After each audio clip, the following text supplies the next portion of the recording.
Greenspace. We have a bunch of updates for you. Please make sure you grab an agenda at the table at the back.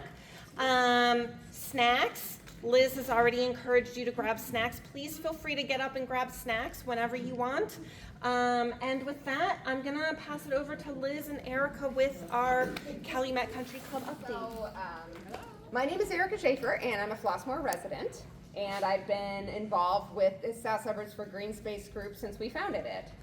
So Liz Varmecki, Dave Janoka is here, a bunch of our other organizing committee crew, they were also involved with the founding. So Rachel and Hillary and there's Michelle, of course. Michelle, who even precedes us. Aster just walked in. Aster, different environmental cause that even preceded this one with the Glenwood power plant that came up just in the back a little bit. So this group formed several years ago when those of us that started the group came to understand that the Calumet Country Club was under threat of being turned into an industrial development. In whatever way, shape, or form, we care about the environment, and we think protecting the environment and the community where we live especially is really important because it also comes back to the health, the air quality, the water quality, just our health, our everyday health, but also the property values, a lot of different things about our community that are really great, including all the green spaces, including the golf clubs and courses that make up that green space, and we wanted to protect it. And we knew that amongst the whole Southland area, we had a very big contingent of people that care about this. And it's not just this particular property, it's in general, but this certainly kind of kicked it off, and we saw this big threat for the industrial development.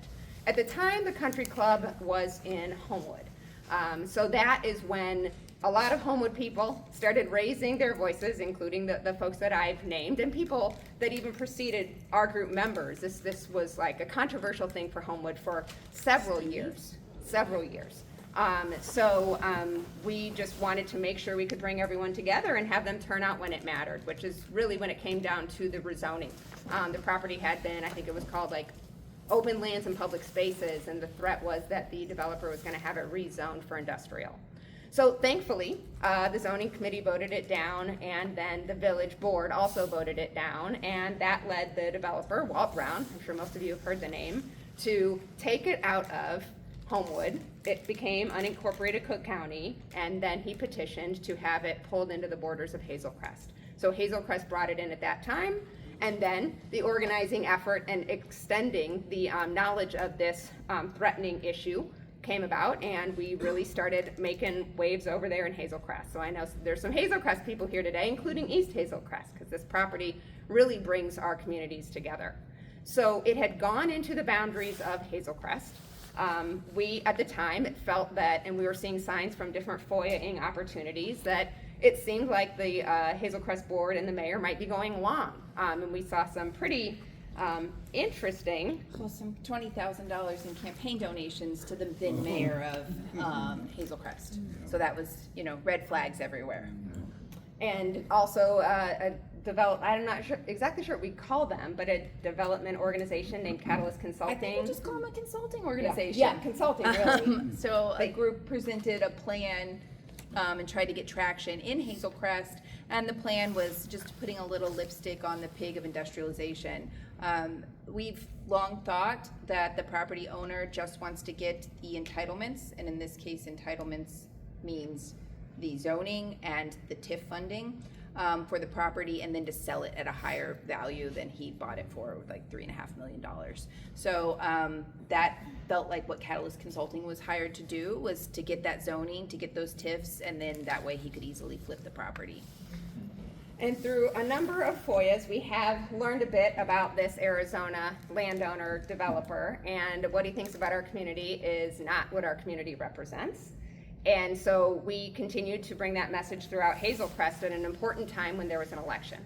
Because again, we did see signs, and often through the FOIA-ing, that there were various people, the mayor and people on the board at the time, that were willing to go along with this, or at least it appeared that way at the time. So we met other candidates who were running, a couple of new people who were opposed to this development. They went out, and a couple of people won. So that really kind of shifted the balance of where things stood. And something I should mention is that when the land came into Hazel Crest, it came in through their own statutes as residential zoning. So in order to do anything on that land, there would have to be another rezoning effort and brought to their zoning committee. Unless they were to put in houses, but as we know, the property owner, we had in a FOIA said that residential housing would never be approved, or he would never do residential development there because of the demographics of the community would never support anything but industrial. So we knew that it was never gonna be a go with residential for this property owner.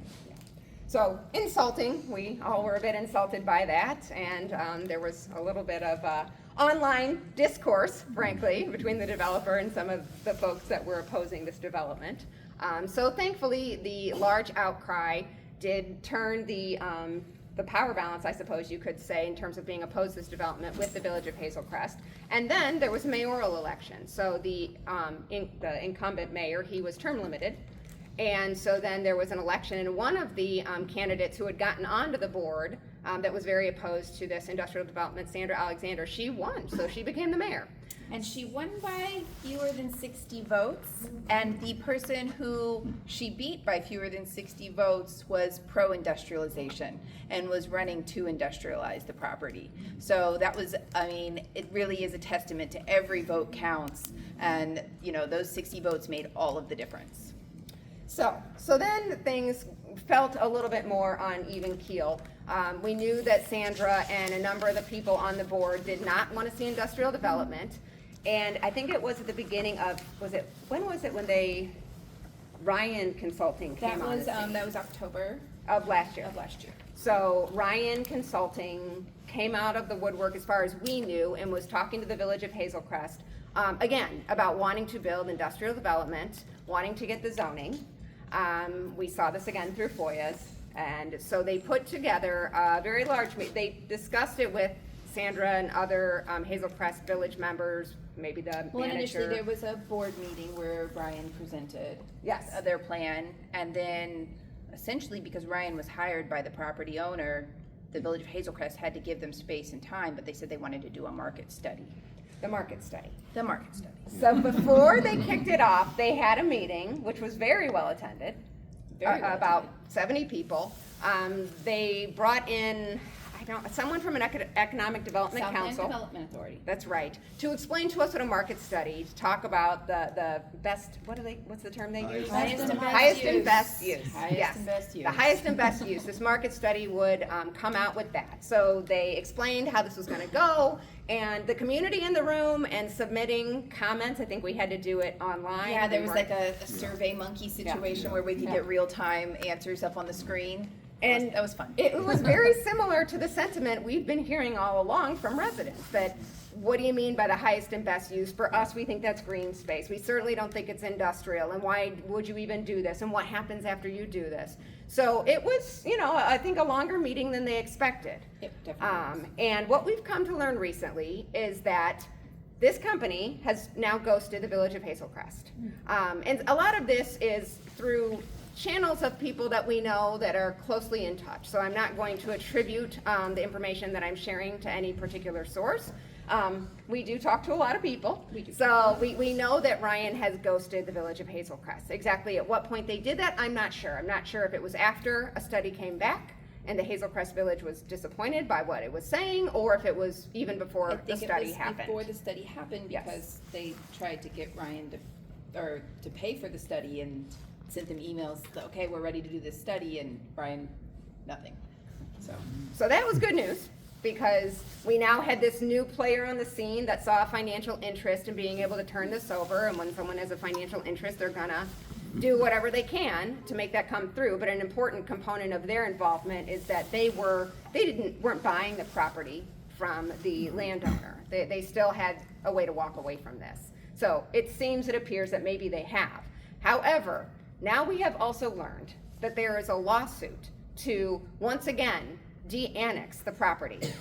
So this has been served to the Village of Hazel Crest, and so the Village of Hazel Crest will have to determine whether they're going to fight this or not. Do they want the land to stay within there, or do they let it go? And if it goes into Cook County, what does that mean? And I think that we don't know what the Village of Hazel Crest is going to do, but the Village of Hazel Crest is smart. They're gonna look at what happened in Homewood and Homewood wasn't able to successfully fight it, and at an expense of $500,000 and who knows how many legal fees. So it was quite expensive for Oklahoma, I'm gonna get there. Homewood to fight it. Sorry, long day, everyone. But it was quite expensive for Homewood to fight the litigation, and they lost anyway. And so I don't know what Hazel Crest will do. We can't speak for them, but I don't know that they would pay the money to litigate this. So our expectation is that this property will very soon be in unincorporated Cook County. And then once Again.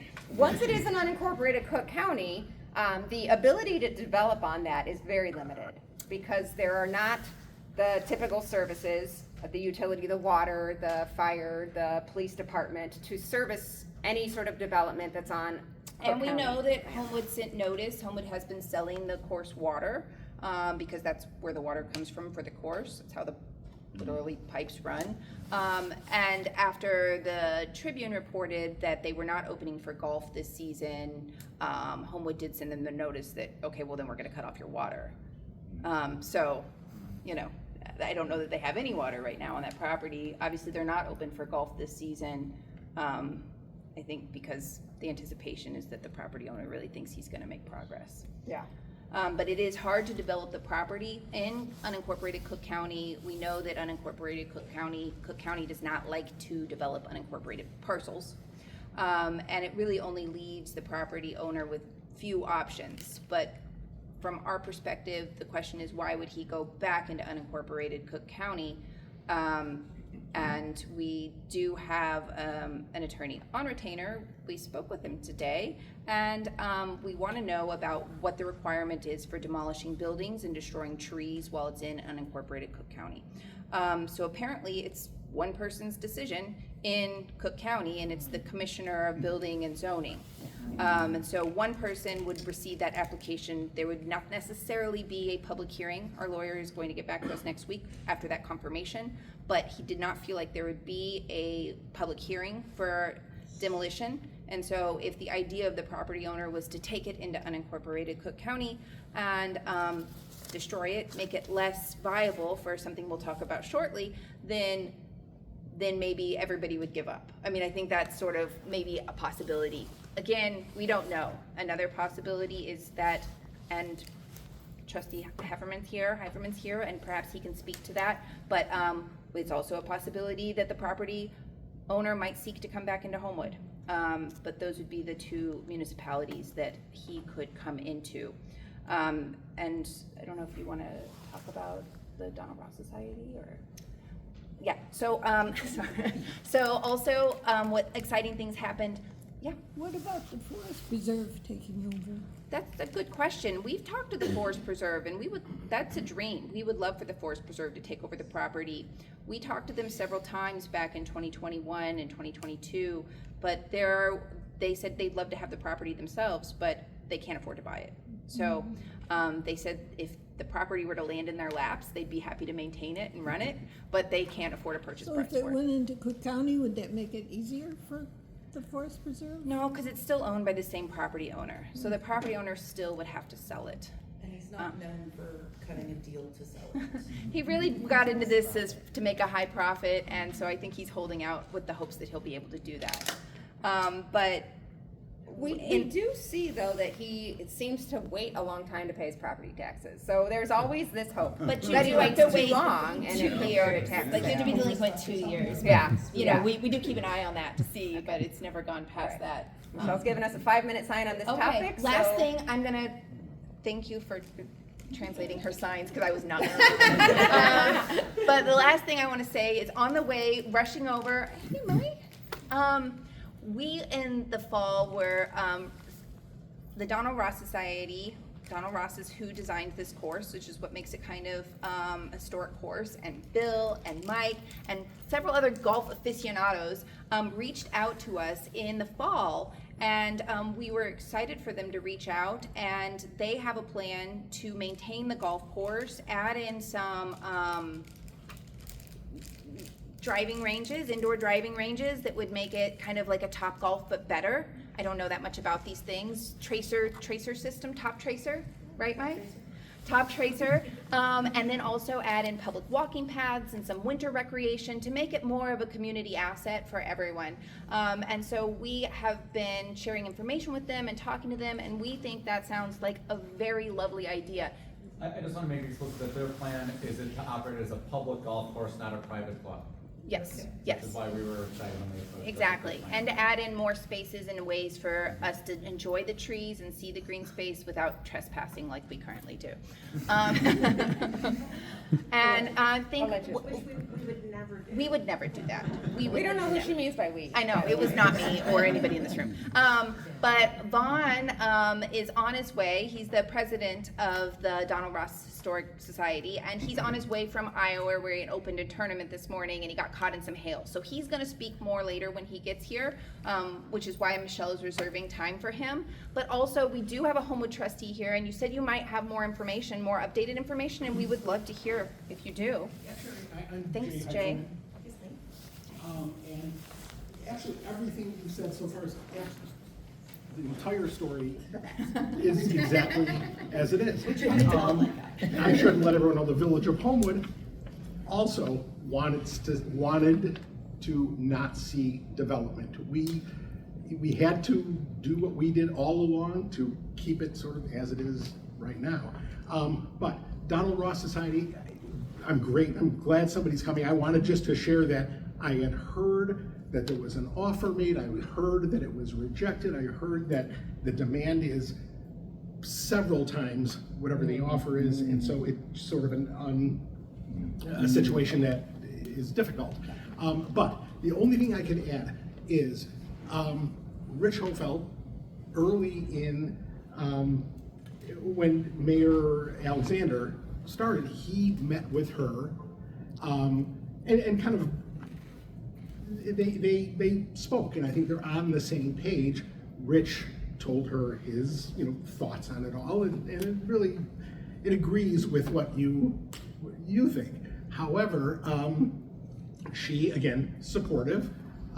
They brought in Tom Brown, so Rich Hofeld, Sandra Alexander, Tom Brown, the mayor of East Hazelcrest, all have met, and this is the main thing I want to share, have met with Cook County Commissioner McCaskill. They've met with Donna Miller. They've met with incoming Trish Murphy, and they are all on the same page. And that's a real positive. So the best situation is to have the county on our side, and it appears that it is. So that's a good thing. Actually, I have nothing else to offer than that. So Well, that was nice. I do want to have one clarification. I do not believe an offer has been made on the property, but I do think that, and Vaughn can speak more about this when he gets here, but he did speak to Mr. Brown and was not very respectful toward Vaughn, and Vaughn, has kind of left the door with a rock in it, slightly ajar. But yeah. I'm gonna get out of here. But, Okay. Well, thank you for coming. Yeah, if there's anything else or anything I could answer for Can you clarify, when you say all on the same page, that like they don't want to see industrial at the site and they don't want to work with Walt Brown as owner? Absolutely. Okay. Oh, best case scenario. I just wanted to clarify that's when that.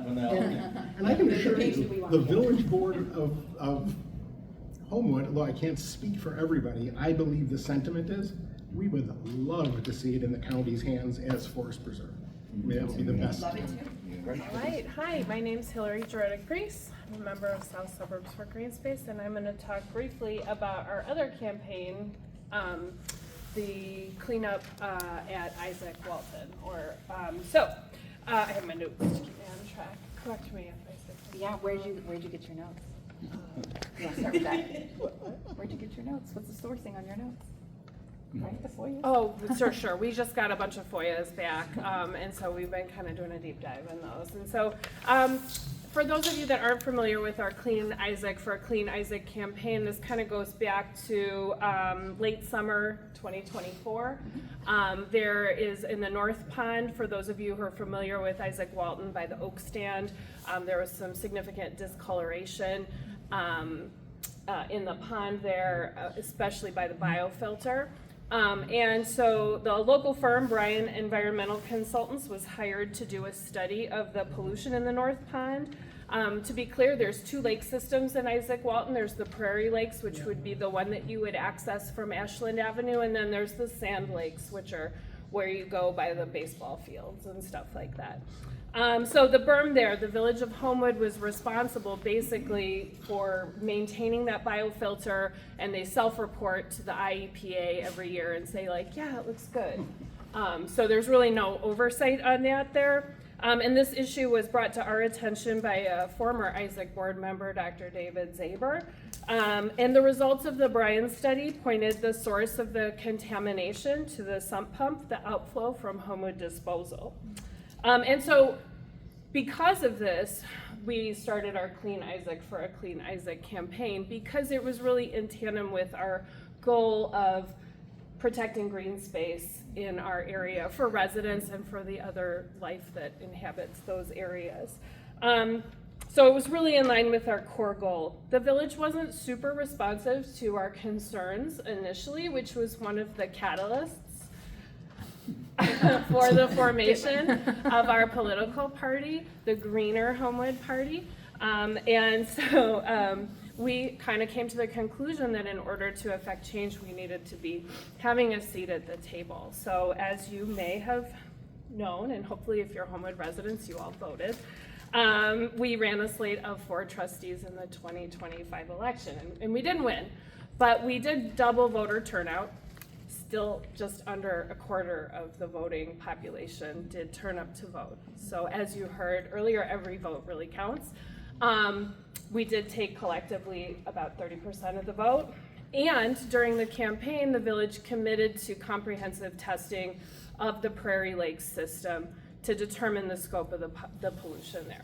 That was our concern, was to see how far the pollution extended into the rest of the Prairie Lakes system. One of our concerns. We have so many concerns. Well, with the Clean Izaak campaign, we really had 3 goals, and that was to stop the pollution, Yes. so have the water pre-treated, and then find out the extent of it, and then remediation. So Right. those were the 3 goals we set for that campaign. So the village hired a consulting firm, Fair Graham. They conducted a year-long study, and the results that they found were very similar to the results of the original Bryan study.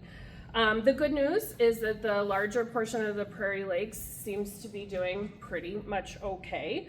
A number of contaminants were significantly exceeding allowable levels for green spaces compared to other Chicagoland markers, and we also know that Chicago's, we're not famous for being like an environmental clean space, so that really tells you something. The results look a lot rosier when you compare the contamination levels to what's allowable in retention ponds. And so this brings us to the question, is Izaak Walton a preserve or is it a retention pond? It seems that when we're looking at contamination and pollution and potentiality for remediation of that, the village and the Izaak Walton board are more comfortable describing it as such, a retention pond. However, when I get my renewal membership notices in the mail, it's marketed as a preserve. And so this is a really sobering reminder that we do not have public green space in Homewood. We don't have a forest preserve. And what we do have is really a retention pond, even though it's beautiful and I love walking there. Okay? Fair Graham made some recommendations. One was to install some educational signage to let people know that even though the water looks really bad, it's really okay. Right? That's basically what they said. Just iron-eating bacteria. There's an abundance of iron that's kind of being filtered by this invasive grass that does kind of filter it, but it's not really healthy for a wetland ecosystem. They also recommended some continued monitoring of troublesome contaminants in the water, some mercury at other places within the retention pond or preserve, depending on your perspective. And they also recommended the implementation of what they called fishing awareness, which was suggested because of the mercury levels that were found in some areas of the preserve or retention pond. Because though the study did say that the toxins weren't toxic to humans, they are toxic to animal life. I'm getting there. Oh, I'm sorry. Yeah. I'm sorry. I'm sorry, Hillary. So the last time I was at Great Izaak, I didn't see any comprehensive signage yet. So that's something, again, that we as residents need to, unfortunately, be vigilant to make sure that our government bodies are doing what they are elected to do. It's also worth noting that in January 2026, Izaak Walton ordered more carp to stock the Prairie Lakes. So even though they say at the meetings we're not encouraging fishing and you gotta catch and release and stuff like that, they are actively putting more fish unless carp has some other environmental cleaning effect that I don't know about. It's there to be fished. And get poisoned. And get poisoned. So, other notes, the village and Fairgram are maintaining that at this time, the Izaak Walton retention pond, which is what I'm calling it now because let's just stop pretending it's a preserve, that nobody eats the fish from the water, gets in the water, drinks the water, or lets their pet into the water. But it's not toxic for human life. However, when they released their results at the board meeting on like February 9th or whatever, right? We questioned No, you're right. it was It's in February. The consultant from Fairgram, and he did agree that the North Pond is toxic for the aquatic life that lives there, specifically fish, and that the iron levels as currently they are would result in issues with reproductive harm to that species. So, you know. And fish are essentially at the bottom of the food chain. Right. In a detention pond. Right. So Homewood Disposal's also been periodically cleaning out their separators, which has helped with some of the levels, which is great, but there really isn't any indication of how often they're gonna do this or who will hold them accountable. And Fairgram has said at that same meeting that filtering at Homewood Disposal, a better filtration system would prevent the buildup that's there. So they said that. Another issue that we sort of have with some of the recommendations by Fairgram is that also when questioned at this board meeting, the representative from Fairgram said that it's really essential to make sure that any new businesses that go into 175th Street are treating and filtering their sump pump water because all of that water drains into Izaak Walton. And we know that the village is looking to develop that corridor. So that's another thing that we feel a little disappointed that wasn't one of the recommendations that was officially put forth by Fairgram, the village, and reported in the newsletter by Izaak Walton. And from the FOIAs, we saw that there was some spin doctoring of the report Some spin doctoring, yeah. between the Village of Homewood, Izaak Walton Board, and Fairgram. They worked on the language, they worked on the presentation to make it seem less frightening and to make it brief enough where people would not, quote, fall asleep. Yeah, one of the emails said, like, we've got to make it brief so people don't fall asleep. Dave? As if Liz was going to fall asleep at one of those meetings. Just to jump in, just with the detail, the chemical, so the heavy metals, the mercury and stuff, they found that at different levels throughout the Prairie Lakes that were alarming. The point of concern, the sump pump coming from Homewood Disposal into the North Pond, the class of chemicals is called PAHs, and that's what Brian found to be in very high levels that are deadly to aquatic life. And Fairgram also found those to be at toxic levels. But then the massaging and the spin doctoring that you're talking about is that they really, at the meeting, they said they weren't toxic, but then when we asked the Fairgram consultant at the meeting and phrased it slightly differently, he's like, oh yeah, no, those are at toxic levels. And so there's this whole class of chemicals that they don't want to address. And one of the recommendations he made, yes, is that Homewood Disposal should simply pre-treat it on site, which I want to be really clear what that really means is right now their sump pump is discharging directly into the body of water. There's no, it's just a pipe going straight down from their sump pump into the pond. All they would need to do to pre-treat on site is eject that like onto the field next to their building. That's it, we're not talking about anything. They literally have to just redirect a pipe a few feet, and if it was discharged onto soil, onto the ground first, and soaked through the soil before draining into the Izaak Walton system, that would be enough. So we're not asking for a lot. And I just want to say the other thing we found from those FOIAs is that there's been no communication with Homewood Disposal since this February 9th meeting where Fairgram announced this report. So really the board doesn't seem to be taking any action. They did the study and now they're acting like everything's done. even though there were strong recommendations from Farrah Graham, to do the exact things we've been asking them to do for a year and a half. Right. And one of the other things, like Dave said, is that we asked for the treatment of the water before it went to Izaak Walton from the very beginning. Right. So that is a demand that it remains unmet. Sorry, there's several questions. Yeah. Also, we'll go this way. Okay, this might be out of left field, but is there any kind of a designation that Izaak Walton could get that would change this matter? Because we're talking about, is it a preserve? Is it a detention They pond? just lease the land. So they from the lease the village. land from the village. They're on a 99-year lease for the portion of the Prairie Lakes. So the Sand Lakes is original, like Izaak Walton property, but the Prairie Lakes is leased from the village. So it's a public-private partnership. So historically, it is a detention pond. But that Okay. is not how people think of this space in our community. That's not why we pay membership dues there. And that's definitely not how the birds and fish and the other wildlife think of that space. But that's just part of it, right? That's But just- do they feed into one another? The other way. They feed from the Sand Lakes into the Prairie Lakes. The Prairie Lakes are the lower lakes. Lower lakes, okay. Next. I'm gonna be sort of the contrarian here. We're used to it. This is my first meeting ever listening to any of this, other than being an outsider, 40-year resident of Flossmoor. And I've listened to all of this discussion. Since you guys have been formed, I know there's a lot of information being put out. What have you guys achieved? Well, the Calumet Country Club is not Well- industrialized. Well, it hasn't been formed, but Homewood spent all that money. They never wanted industrial. But they were going to do it. They did not want industrial. No, they didn't want to, but they were going to. They fought it, but they had to go through the legal process. They had to go through the zoning to stop it.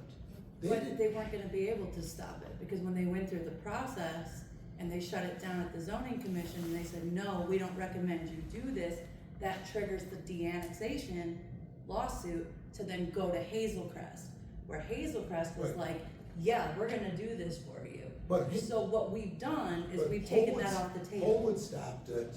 It went to Hazelcrest. Hazelcrest stopped it. I And think then the it went- activists. We got new people up in Hazel Crest that Two opposed the whole stop it. board was on Okay, board. so you achieved that. Yes. Okay. This is a community group, so I Yeah. really think it's just, this is for us to like come together and talk when there are developments, proposed, and we know things might be like threatening to come into our community that would harm us, that we all come together and speak up together. We're not here to be like, hey, the 8 people who started SSG were so great. I mean, this isn't what we're here for. We're just here to give people updates of the things going on in our community and places where we think. And we'd be happy to talk more about Absolutely. everything afterward, but we do have a tight agenda because the library will kick us out. So I want to get to the last question. Just have a quick question. You mentioned these are all recommendations, right? Yes. From it moving to recommendation to something that they would do, it would have to be voted by the board, or Yeah, what's this? the board would have to work with Izaak Walton to do those things. So the board and Izaak Walton together can work to do those things. It's up to them, right? And it's up to us as residents to hold them accountable. One quick thing, because the Homewood's not doing anything, has anyone gotten the Illinois EPA involved? Well, the Illinois EPA they were at the start of this. So this all started with a citizen's complaint to the IEPA. And then the IEPA brought it up to them, and honestly, in 2024 and 2025, the IEPA was helping them spin doctor the reports. So the IEPA was sort of working with the village to say, oh, it's fine, nothing to see here. So they haven't gotten involved for our help. They've not been involved though. Okay, I think we're good. Perfect. So then you're Oh, I'm on up. for transit-oriented development. Love it. Are there updates on that? There are a few updates. Thank you, Hillary. So I'll just do a quick update on the transit-oriented development. I was on the transit-oriented development committee, and so we passed. They wrote a document based on the work and the research that we did in the community with recommendations for how we wanted to develop the TOD, which is the area right around where the train is. Homewood got a grant from the Metra, and so it was, how are we going to spend this money? How can we make this area be more accessible, make more people come here?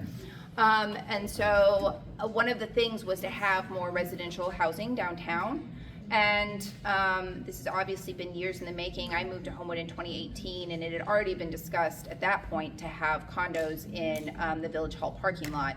And so this has sort of been a plan that Village Hall has been pushing for a long time. And through a lot of weird things, they're moving the water tower because the property isn't stable enough for a water tower. They bought the old library and it's moving there, but now they're gonna put a 7-story rental building there. But there were 3 proposals for the TOD development, and one of them was from the Southland Development Authority, and it had 2 public green spaces in it, and was done by local people who live in the community, who took input from the community. And so that was a plan that we were definitely supportive of. And then there was another plan by, I forget the company's, what was the? Far South Community Development Thank you, Corporation. Eric. Far South Community Development Corporation. Didn't really have green space, but it was gonna have some lower rent prices in it, so that also made it a decent option. And then there was a development proposal from a company called Holiday. That's a national company based in Indiana. They don't use union workers, and they didn't have any public green space. They didn't have any public parking, because one of the big concerns was if we're gonna pave over, build a building and the parking lot, where are people gonna park when they go downtown? And so they didn't really account for any of that. They were really quite snippy and rude to the residents when they made their final proposal. Lots of people had emailed the village. Trustee Heiferman, who just left, who just left, even said it really wouldn't have mattered how many people emailed because he had already made up his mind, and it didn't matter what people said. So this is just another instance of the village, not the Village of Homewood, not really taking into account what people wanted, and they went ahead and went forward with the Holiday proposal that has no public parking. They added some very tiny green space that's essentially just a parkway, and I think they added 7 public parking spots after the outcry from the public of the no public parking. So it's just another instance of how the village isn't very responsive to residents, and that for some reason they picked this proposal that seemed to be the least popular, and the presenter from that company literally was yelling at the audience and banging his fist, and I was like, oh my gosh, he's got a lot of aggression, and we're just here trying to speak up for the community. And obviously I pointed out when I gave my comment, he's there for profit, and we're just here to try to protect the community. So anyway, the village went forward with that, so that's pretty much. And this could be a good transition into electoral runs past the future, which is the next agenda item. Yeah, should we do that, or Vaughn just walked in? Should we let him get a breath and then let him go, or? I'm on the bathroom, I'm fine. Okay. Yeah, we'll do that one. Okay, and we've got Vaughn here, who I mentioned before, but he's the president of the Donald Ross Historic Society, and so he's kind of been spearheading the effort to protect the actual golf course itself and make it a more public and inviting space. And also Mike Grandinetti's here, who used to be a member and president at Calumet Country Club. So I'm going to turn the floor over to y'all if you want to give some brief updates on kind of the plan and where, Hi, I'm Vaughn Halyard. Thank you. I'm sorry I'm late. It's golf season, so I am part of the state organization as well for the state of Iowa. So we're part of the United States Golf Association. And we were hosting what's called a qualifier for United States Open. So it's kind of one of those things. But I promised Liz I'd be here, and I'm glad to be here. I'm glad to see all of you here. Very quickly, my background is technology and media. I'm what's called a studio rat. I grew up working for IBM, and then I went to a small startup that focused on digital media for entertainment, and have come up through the ranks through record companies and studios. I ran strategy for Disney Studios. I produced Stevie Wonder for 20 years. You can Google me. I've done Janet Jackson and tours. So I've done a lot of technology things. The reason I'm here is that I was working for Disney, and my then wife's father had cancer denial. He called it COPD. It turned out that he was wrong. And I moved to Iowa, and at the same time, my son wanted to be Tiger Woods. So we started playing golf, and I learned how to play golf at the same time he did. I joined a club. The club had some issues. It was a fantastic club. It was built by a guy named Donald Ross, who was kind of the Frank Lloyd Wright of golf architecture. And it like many old courses and clubs, the trees grow and bushes grow and things sort of get overgrown. And I asked the greenskeeper if the place where you putt was supposed to be moldy and brown and rolling up with moss, and he said, "Does that look wrong to you?" And I said, "Absolutely, it looks crazy." He says, "Thank God you should join the green committee." And that was how I started getting involved in architecture and dealing with fixing old courses. And to help that course, I had to learn who Donald Ross was. People told me that nobody knew who Donald Ross was. A media guy, I went to Google and said, I think you're really wrong. And long story short, I became fairly well versed in both Donald Ross and the value of golf architecture to not only golf courses, but to educational programs, to recreational programs, to quality of life, to property value, to a lot of things that kind of get lost in the mix. And I have fast forward a very strong advocate and almost a militant protector of public golf, because I think there's nothing better than having golf available to the public and people. It's a tremendous sport. It really is. It's 10 minutes, 2 hours, 3 hours, 6 hours, just walking and talking and hitting a ball that makes no sense. It's a crazy, insane game, but it creates great people, great kids. And if you can get a kid to do something for 2.5 hours with other kids, that's good. How we got here is that golf shouldn't just be for rich people, right? We wouldn't be having this conversation if we were in Glencoe, right? Nobody's arguing with Lake Forest about all the room, and nobody's trying to sell a golf course in Lake Forest to a data center. Nobody's trying to sell a golf course in Wheaton to Amazon for a warehouse. So you have to fight to protect some of these things, and they don't generate the same kind of money that they may on paper, but they generate millions of worth in other ways. So the plan, and my partner Mike and I got together. Mike Grandinetti was the president of Calumet, but he was also the president of the Chicago District Golf Association. The big organization that runs golf in America is called the United States Golf Association.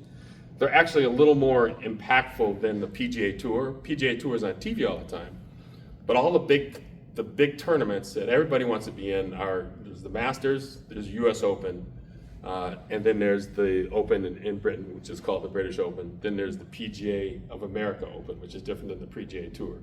You see the PGA Tour every week. The ones that people, if you don't know golf, pardon me, I apologize if you do. The ones that people really want to get into are the US Opens, the men's Open and the women's Open. And then below that are the amateur and the other things, the US Senior Women's Open. There are a lot of opens and larger tournaments, and they're run by the United States Golf Association. A lot of those tournaments are held on classic courses like Calumet. Calumet was built by a guy who's built some of the most famous courses in America and North America. To lose one of those courses, the organization that I'm the president of, which is a highly and profusely unpaid position, is we have a historical bent where this is how this course was built. This person built it. It's very classically oriented. It should be played this way. It should be restored this way, like a Frank Lloyd Wright house. But we also protect the integrity of the architecture, and we also protect the integrity of the courses and the communities.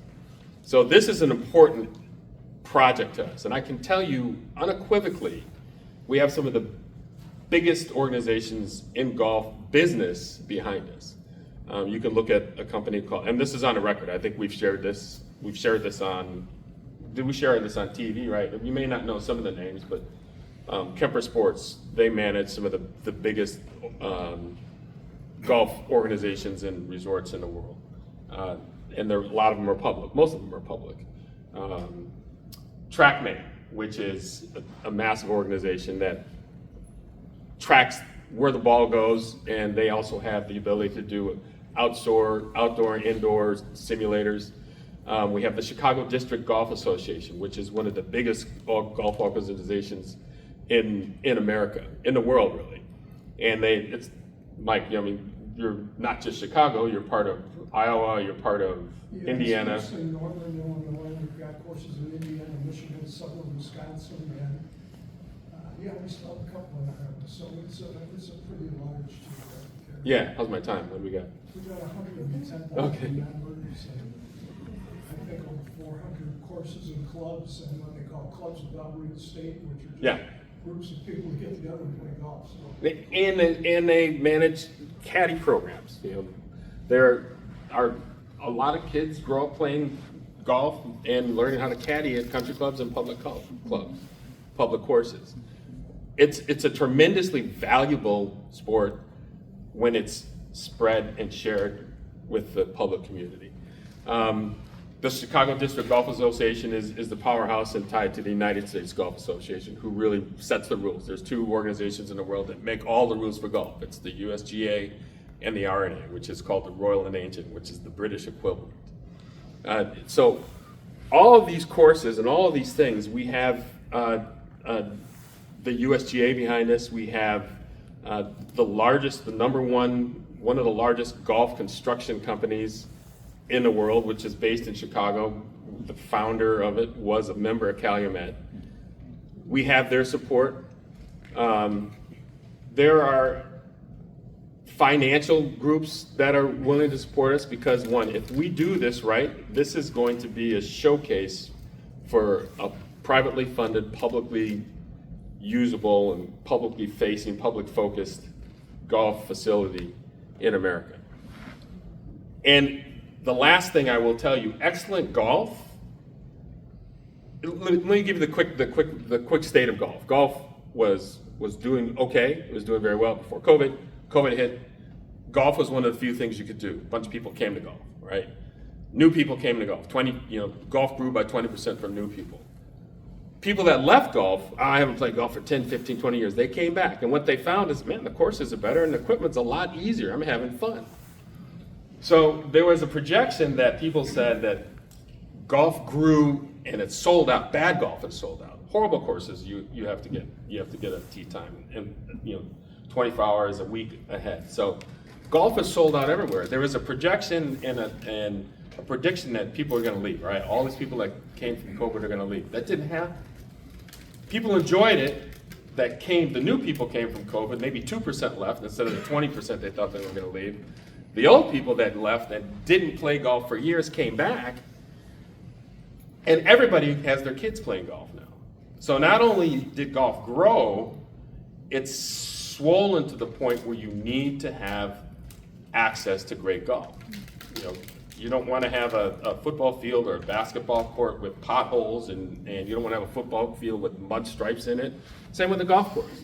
You want a well-architected and a well-conditioned golf course to enjoy.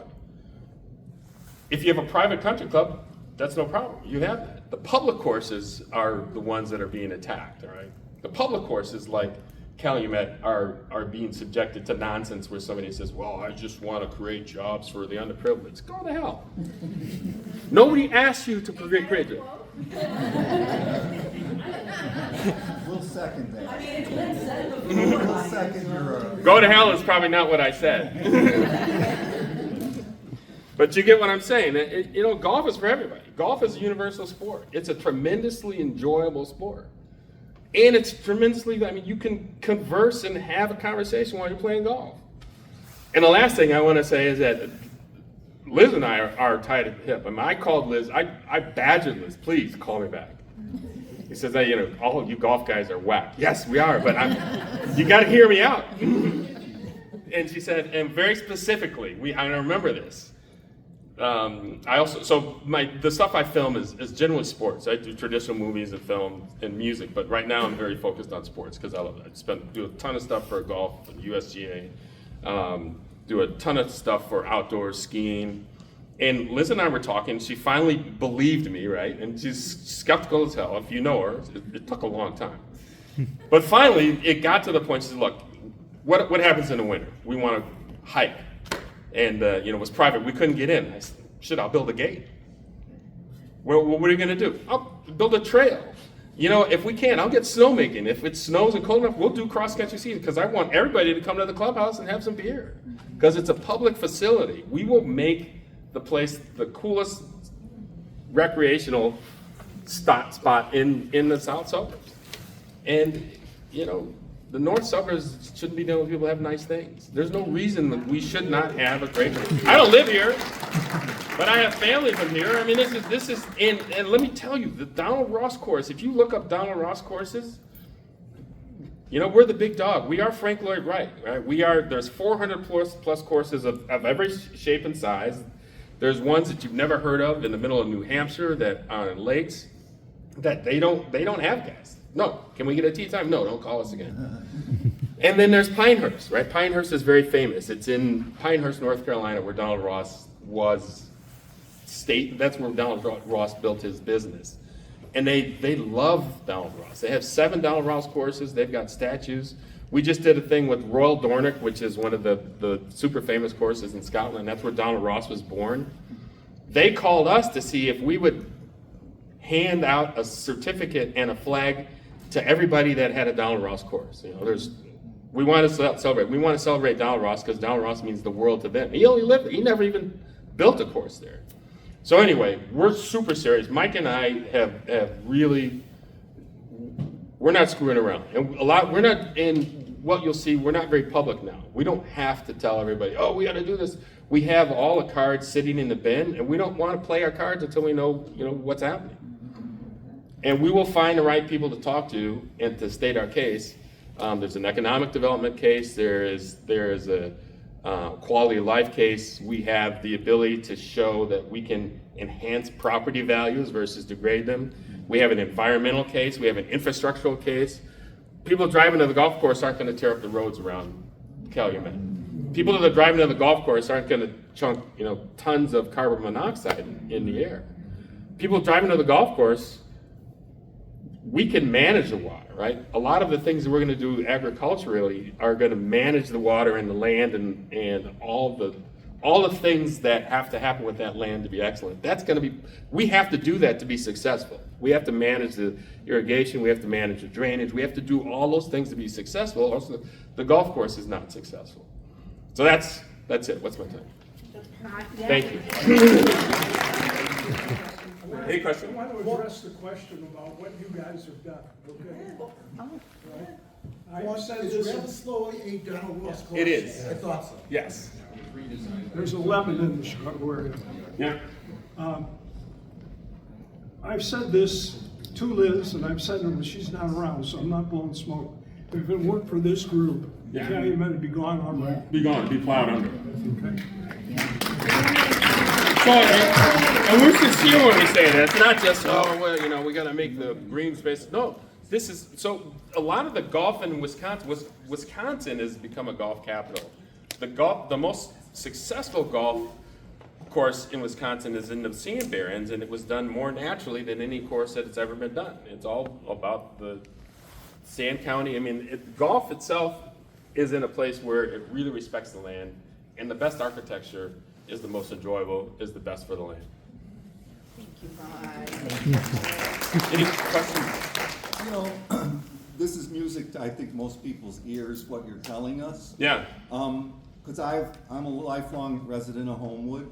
I live right across the street from the golf course. Yeah. And I've thought, for young people, wouldn't this be a great place for them to come and learn just the things you said? They not only learn golf, they sort of learn etiquette. And there's like a Chick Evans golf scholarship for caddies. Exactly. They can go to college. Homewood-Flossmoor High School is very well funded. They have a golf team. Everything's great. What about the Harveys, the Dixmoors, the East Hazelcrest, the Hazelcrest, and the High? We could bring these young people. It would be a whole new world for them, probably, and to get that access. And I talked to a gentleman here, and I'm going to call him out because he's wearing the Titleist hat there, and he's involved in organization called First Tee. Yep. And that's what they're about, is giving young people that might not maybe have the economic thing to do it, but they probably have the drive and the athleticism and what could be. You mentioned Tiger Woods. I typed up some comments in mine. Why can't the next Tiger Woods be from the south suburbs? Yeah. Why not? You got a fence. The CDJ has been involved with Hooky Kid on golf. We've been involved with First Tee, Hooky Kid First Tee, but we also have a program that would be part of what we do at Calumet called Youth on Course. Right. All right, so where we basically subsidize rounds for people 18 or under 18. Kid can come and play for golf for $4 to $7. So just to address that, our plan specifically, all right, there are two things that I'm doing another development. And the first thing I did with that town, I said, all right, they said, we want to do it with you. What do you need? I said, I need two things. I need you to write a line item for golf into your Parks and Rec. I see you got archery, you got bowling, I want to have golf, right? And we'll support that with you know, we can't do it for free, but we'll have a great sweetheart deal. And I said to the town, I said, you need to put me in front of the school board because I need to get golf on the curriculum for physical education. Yeah. And those are, and I will lay down for those things. So I'm not talking any bullshit here. This is just really, those are the things that are going to make our program successful, to change things like that. And those are things that other communities have. So there's no reason with a course like Calumet, if we make it, oh, and a last thing, and I'm sorry I'm running on, but She's gonna get to it, not me. It's not if me. you do this right, it becomes not only a regional attraction. Donald Ross courses, I have an event every month. I have people flying around the country to obscure places in America to play an excellent restored Donald Ross course. This will become an attraction that people travel to. And so Vaughn, you're gonna be hanging out, right? So we've got 3 more items left on our agenda that we're gonna Yep. run through quickly. So I invite folks to talk to Vaughn and Mike. Absolutely. Thank you for your a time. little Thanks for bit it. as We're very real. Okay. All right, see you later. Thanks, Vaughn. Yeah, like Michelle said, we have a few more things, and I can do it in way less. I can do it in way less, because what we're going to talk about now is elections. We've hinted at it the whole time. We are full on into election season now because the election is less than a year away. And so when we have trustees saying it doesn't matter what the constituents say, when we have trustees who are disregarding everything that they said that they were going to do, I think that is a reason why we are yet again going to be running in Homewood, but we are looking to expand our efforts into more races in the south suburbs. So we're hoping to get candidates who want to run in Flossmoor, and we definitely want candidates who are going to run on the school boards. School boards have massive budgets, they have a lot of space to plant things, they have a lot of green initiatives that they could pursue. But I think one of the main things that we're looking for in candidates is not necessarily an environmental agenda. We are looking for people who do not want to run government for profit. So the idea of government is to be for the people, and we want people who understand that the point of the government is to help people. And so we think the government can do good, and we want to be a part of that. And anybody here who wants to be a part of that with us, we are actively recruiting candidates, and anybody that I just want to mention one thing though, is that we doesn't really mean South Suburbs for Greenspace. It does not. It just means that those of us who are involved with South Suburbs for Greenspace and who helped form it, we have met people throughout, the community events we've been doing that have an interest in running for office, and so it's kind of more of a splinter effort, I would say. Yes. When the folks ran, like Liz and Tiffany is here as well, it was the Greener Homewood Party, so that was an actual political committee. But we like to find out who is running in our area, and in past years we have done candidate surveys. So we plan on doing another one again, but we're trying to get things going sooner, because sometimes it feels like, oh my gosh, it's candidates, Right. and let's try to reach them all. We're all just volunteers. We're just trying to find time. So basically, And Erica's a parks commissioner. I am. So we've I was got- appointed, so I will be up. But, yeah, she'll be running again, but we are, like you said, not as a group, but as a community. We are trying to find people who want to run. Yeah. And so we are gonna do candidate questionnaires. Would love to hear from anybody, or if you know of anybody who would be a great candidate. That's really the spiel I wanted to take, not even 10 minutes to discuss, but there's a need to have better representation in the south suburbs, and we want to make sure that the community is represented. So, like I was saying, it doesn't have to do with all environmental causes. Like Erica was saying, it's not South Suburbs for Greenspace, but it is a lot of the people here who organize, who have seen a need that we need to have more representative government. Yeah, just like diversity of opinions. Yes. On the board. Like, People one of who the will things ask with the questions. holiday proposal was that one trustee Roman, actually came out against that development, and everyone was like, whoa, because that doesn't really happen on the Homewood board. So. And she did get yelled at. She did get yelled at. And now I might be done. Erica or David and Rachel to talk about donating and volunteer opportunities. My name is Rachel. If you have been a part of our group, I'm Rachel Meadows Smith on Facebook, if that helps you place my face. If you've gotten a flyer in the last few years from South Suburbs from Greenspace, the Greener Homewood Party, or anything like that, and you live in the village of Homewood or Hazel Crest, there's a very high probability I'm the one who knocked your door. I'm kind of like the captain of the volunteers here at South Suburbs for Greenspace. And it was our door knocking that got Sandra Alexander to run for trustee in Hazel Crest. It was our door knocking that got her on that board with a bunch of other volunteers from other groups. And then it was us and also her other supporters who door knocked and got her elected to the mayorship or village president or whatever you would like to call it. So that just goes to show you how effective volunteers are. My gosh, every February I'm knocking on doors. And it's cold and lonely, so if I could have friends, that would be amazing. The more people I have that can come and knock on a door, like knock doors, or phone bank, or text, or take our literature and just walk around with it and talk to people about things that are happening in your neighborhoods and in your communities, and that gets us so far. So, as we are coming into election season, like Liz was talking about, and as developments are happening here with the Calumet Country Club and hopefully the Donald Ross Society, I'm gonna need people. So if you're interested in volunteering with South Suburbs for Greenspace, please fill out that form, come talk to me. Find me on Facebook, again, Rachel Meadows Smith, and yeah, that's what I got. I'm gonna jump off of exactly what you're saying, and also address the gentleman left who said he's like, what have you guys done? Well, we stopped the Calumet Country Club from being developed in 2021. Everybody said it was a done deal. What actually stopped it was over 200 people showing up to the zoning board meetings when they took place. Why did over 200 people show up to those zoning board meetings?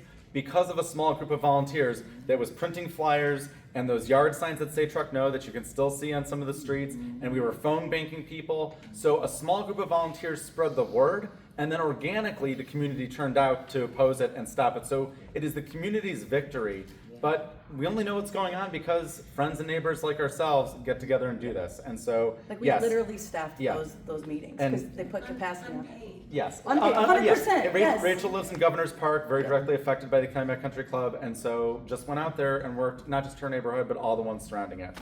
Last thing, we're just a community group. We're not even an officially 501c3. We have a fairly modest budget. We fundraised a lot in 2021 when we were fighting the Calumet Country Club.